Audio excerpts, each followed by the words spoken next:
एक किसी बंदे ने मुझसे पूछा था कि मरने के बाद क्या होगा?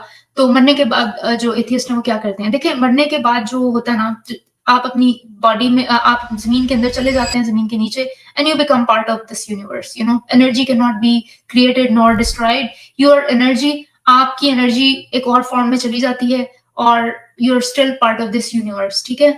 अब जो रिचुअल्स है ना, कुछ अब वो मज़हब के मुताबिक या लोग अपने कल्चर्स के मुताबिक करते हैं। कुछ लोग क्रीमेशन करते हैं, यानी कि जला देते हैं बॉडी को, कुछ लोग दफना देते हैं, कुछ लोग वल्चर्स को दे देते हैं। मेरा ख्याल है ज़ोरोएस्ट्रियंस जो हैं वो वल्चर्स के सामने डाल देते हैं। तिब्बत में भी या बुद्धिस्ट कुछ लोग हैं वो भी वल्चर्स को डाल देते हैं, या कुछ लोग समुद्र में फेंक देते हैं। It really doesn't matter. जो मरने वाला है ना, उसको नहीं फर्क पड़ता उसकी बॉडी के साथ क्या किया है। मैं मतलब मैंने तो ऑर्गन्स डोनेट किए हैं, तो मेरे आई होप मेरे ड्राइवर्स लाइसेंस पे है, when I die my organs should be taken. अगर उस हालत में हुए कि कोई ले सकता है तो मेरे ऑर्गन्स निकाल के रख लेंगे और बाकी बॉडी का जो मर्जी करें।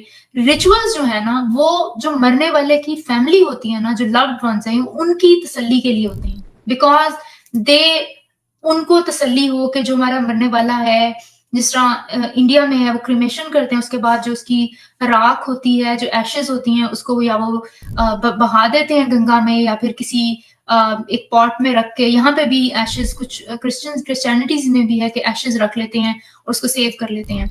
अब ये जो मरने वाले की फैमिली है वो उसके लिए, उनकी तसल्ली के लिए कि उनके loved ones they are taken care of, उनको अच्छी तरह से दफना दिया है, वो किसी अच्छी जगह पे है, ये उनके लिए। इसका कोई फर्क नहीं पड़ता। I mean it to me it doesn't matter. आप मेरे बेशक मैं मरूं तो आप पार्टी रख लें मेरे मरने के बाद, मुझे इससे फर्क नहीं पड़ता। I mean I would rather want people to celebrate my death when I die कि I lived a good life and I was a good human being. I was like मेरी वजह से किसी को नुकसान नहीं पहुंचा और मेरी वजह से लोगों को फायदा पहुंचा।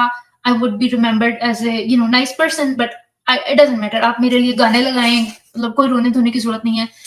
ये इससे एक रैशनल इंसान को कोई फर्क नहीं पड़ता। ये मजहबी लोग हैं जिन्होंने लिटरली, मैं एक वो वीडियो देख रही थी जिसमें मरने के बाद की रसूमात, क्या चादर सफेद हो, चादर का रंग क्या हो, चादर की लेंथ क्या हो, कौन से क्या नथनों को ब्लॉक करना चाहिए, इस किस्म की स्टूपिड बातें जो है ना, ये मजहबी लोगों ने बनाई हुई है और अपने आप को इनमें और धंसाते जा रहे हैं।